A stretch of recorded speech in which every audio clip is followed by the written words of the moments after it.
My name is Keith Miller. I work at the Deep Center. I'm the head of youth programs. And I am from many places, but my hometown is Savannah, Georgia, from the ages of 6 until 15.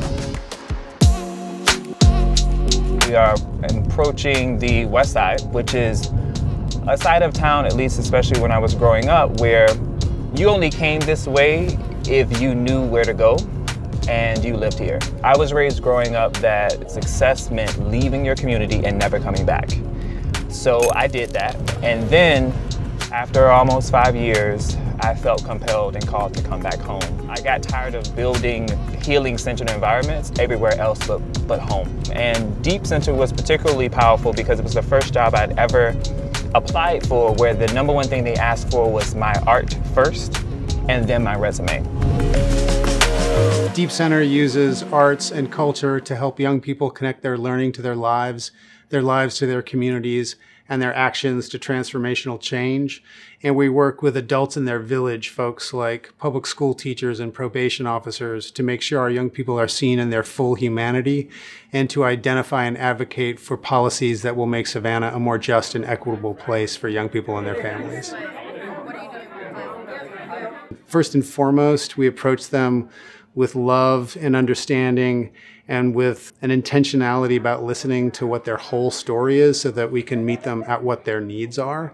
And we do not have a crime and punishment lens. We have a lens of love and restoration and support. Sprinting towards homeland, and it's always the contestants are black, shot back, shot in the back because this pigment done seen too much light. So part of our work when we're helping young people build critical literacy is to help them understand that those internalized narratives that they may be retelling themselves that are harming them are lies. Black boy, hanging. Black boy, hanging. Who's gonna cut me down?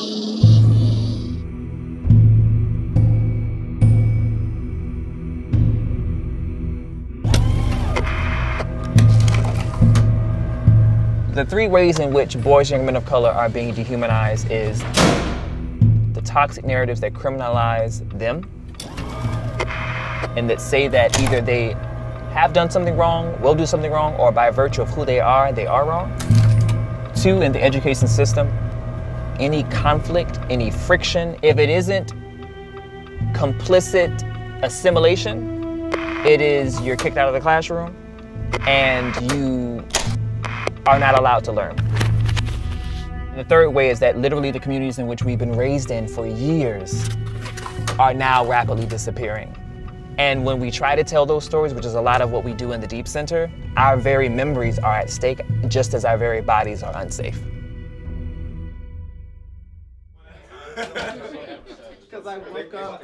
For my interviewers, Boys to Men Barbershop is a Black-owned business that has been in the Starland District and has been able to see how it has changed over the years. You will be the ones asking the questions. The #1 lesson that we teach our young people is that storytelling is more than just words on a page, and that storytelling stops when the poem ends, when the painting is complete, or when you hold a workshop. In actuality, the storytelling begins as it continues through the connection to action. She's too wet for your dreams. She step and select silhouettes is more than one blessed.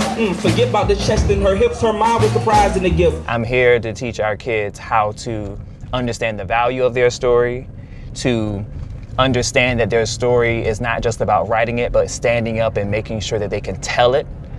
They can tell it in its full respect and pride and glory, and make sure that people, even when they don't want to listen, know that they should. The necessary part of what it means to heal and to grow and to thrive, as we've been learning.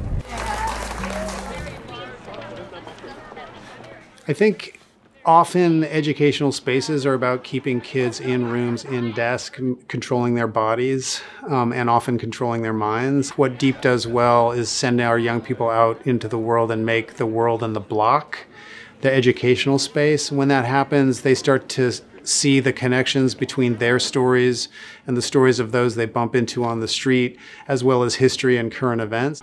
All right, so where we are right now is we're in the Starland district. We're in the middle of a story that is waiting to be told. During the time when I was raised, there was a lot more emphasis placed on respect.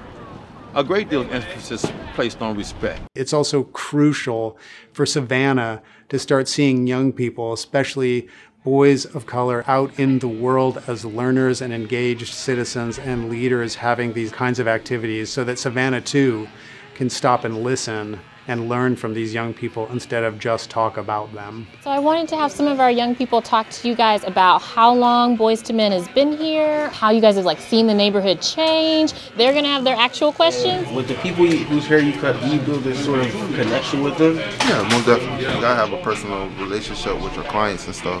We have great locations, SCAD students coming around and stuff, and we have a whole bunch of walk-ins. Thank you. All right, no problem. So when we're working with our young people, one of the activities that we always do is push them to write about something that they have never heard of, so create a brand new world, or we take them to very lived, experienced places, and we've asked them to reimagine the very buildings and the communities and the members that they see in front of them. Not because what they see in front of them isn't good, but because we want them to change their relationship with what they believe is possible.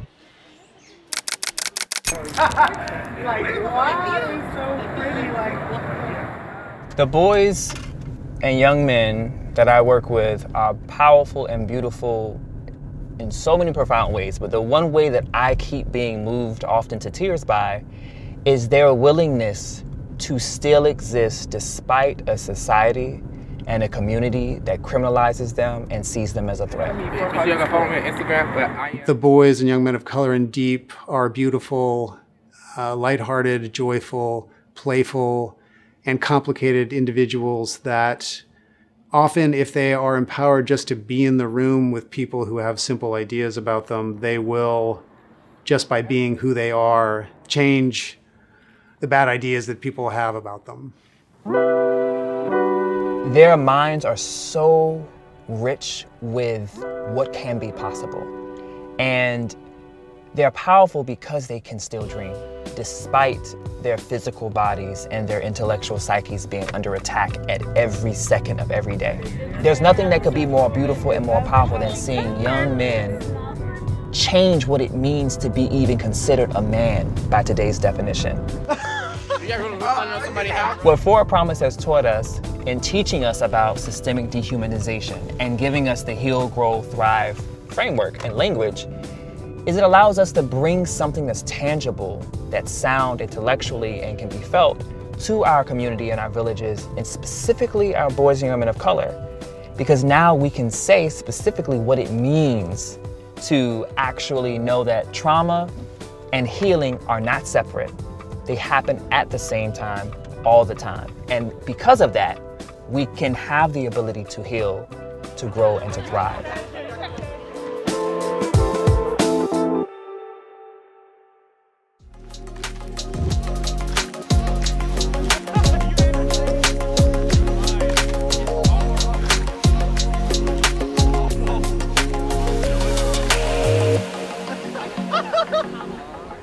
He's about, oh.